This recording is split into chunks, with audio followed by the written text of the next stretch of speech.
Welcome back to Mindful Explorations, everyone. Today, Devesh, we're diving into a topic that's been around for millennia, yet its scientific understanding is really just beginning to blossom.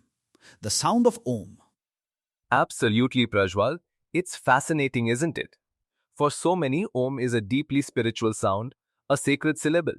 But when you start peeling back the layers, there's a whole world of physiological and neurological effects that are incredibly compelling, even if you approach it from a purely secular, scientific viewpoint.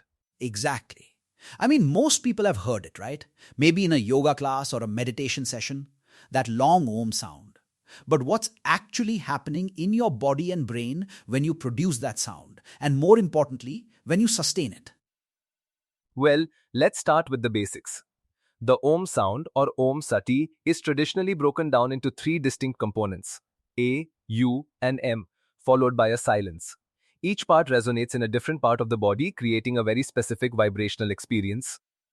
Right? The ah sound often starts deep in the abdomen, kind of vibrating the diaphragm and the chest.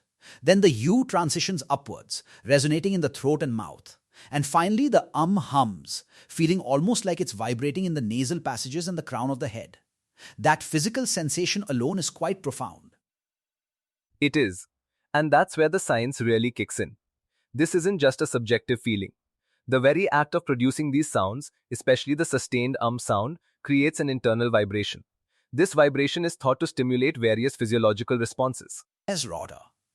Let's talk about that sound, specifically, the humming. There's a lot of research, particularly in recent years, linking humming and chanting to vagus nerve stimulation. The vagus nerve, for those who might not know, is a really crucial part of our nervous system. Oh, it's huge. The vagus nerve is the main component of the parasympathetic nervous system, which is responsible for our rest and digest response. It runs all the way from the brainstem down to the abdomen, innervating various organs. When you stimulate it, you essentially tell your body to calm down, to switch out of that fight or flight sympathetic state. And how does the sound, the humming, do that? Is it just the vibration itself? Partially, yes.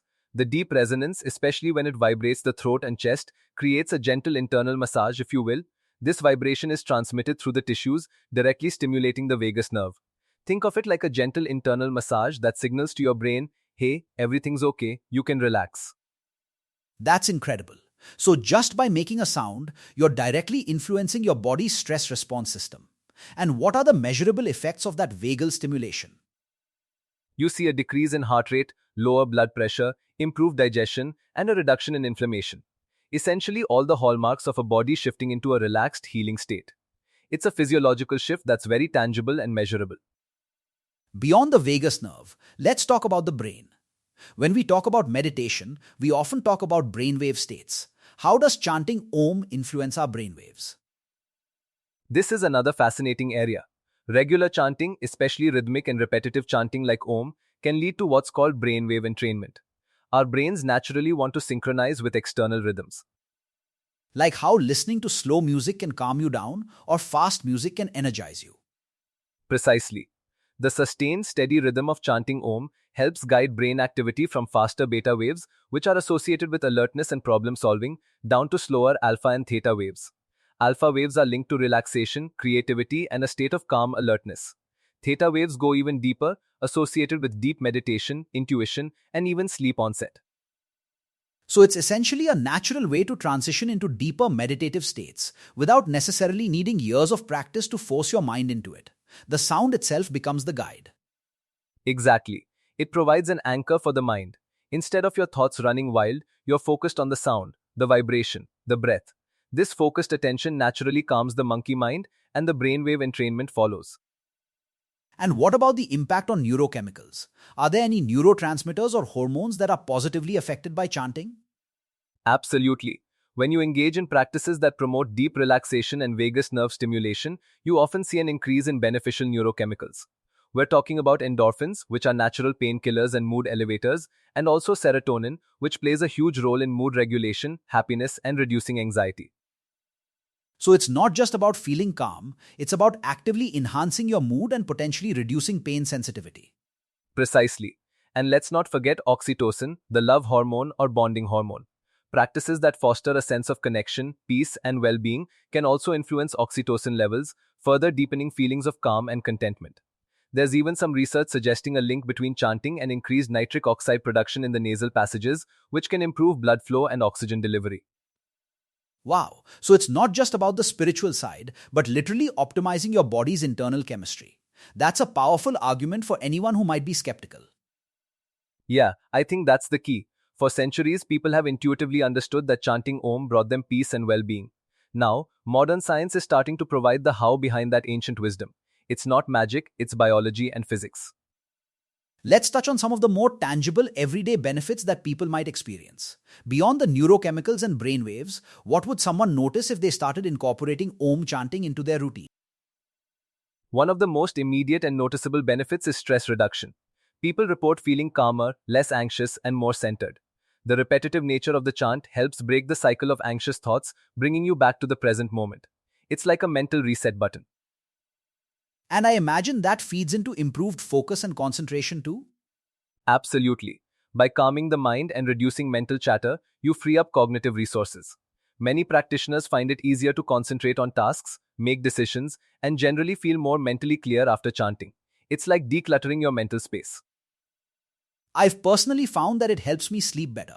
If I'm feeling restless before bed, a few minutes of gentle Om chanting just completely shifts my state. That's a very common experience because it activates the parasympathetic nervous system and encourages those alpha and theta brainwave states. It's an excellent tool for preparing the body and mind for restful sleep. It signals to your system that it's safe to power down. And the benefits often extend to emotional regulation. If you're feeling overwhelmed or irritated, does chanting help with that? Definitely. By consistently engaging in a practice that promotes calm and internal balance, you develop a greater capacity to observe your emotions without getting swept away by them. It doesn't mean you won't feel anger or sadness, but you'll have a stronger sense of self separate from those feelings, allowing you to respond more skillfully. It builds that emotional resilience. So, for someone who's never tried it before, or maybe they've just heard it in the background, what would be your advice on how to start experimenting with Om chanting? My advice would be to start simple.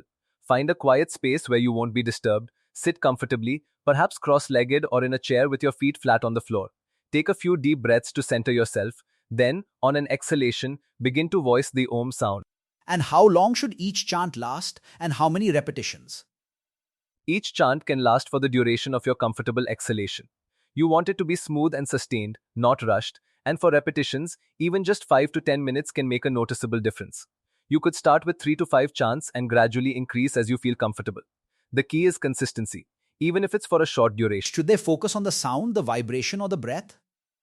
All of the above, honestly. Let your attention gently rest on whichever aspect feels most prominent to you in that moment. Sometimes it'll be the deep vibration in your chest, other times the hum in your head, or simply the rhythm of your breath as you chant. The goal isn't to force a particular experience, but to observe and allow. And don't worry about perfection, just make the sound. I think that's a really important point. Don't worry about perfection. It's not a performance, it's a personal practice. And even if you feel a bit silly at first, just try to lean into the physical sensations. Exactly. And remember that the silence after the chant is just as important. Allow yourself a moment to just sit in that quiet space, observing any lingering sensations or shifts in your mental state. That integration period is where a lot of the deeper benefits really settle in. So it's not just about the sound, but also the space it creates for stillness and awareness. It's a complete package for cultivating mindfulness. Absolutely. It's a tool, a very powerful one, to help guide your mind and body into a state conducive to deep meditation and overall well being. And the beauty is, it's accessible to everyone, regardless of their spiritual beliefs. The scientific benefits are there for anyone who chooses to try it. I mean, if we can activate our rest and digest system, slow our brain waves, and release feel good chemicals just by making a sound, why wouldn't we at least give it a shot? It's like a free, natural stress relief button. Right? And it really underscores how intricately connected our vocalizations are to our internal states. Our voice isn't just for communication, it's a powerful instrument for self regulation.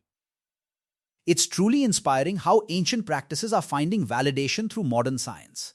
It shows us that there's so much wisdom in traditions that we're only now beginning to fully understand on a deeper level.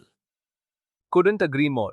So, for anyone listening, we really encourage you to explore the practice of Om chanting, Even just a few minutes a day could unlock some profound benefits for your mental and physical health. Give it a try and see how your body and mind respond. Absolutely. And let us know what your experience is like. We'd love to hear it. For now, thank you so much, Devesh, for breaking down the science behind this incredible sound. My pleasure, Prajwal. It's always a joy to dive into these topics with you. And thank you, our listeners, for joining us on this journey into the scientific significance of the Holy Om sound.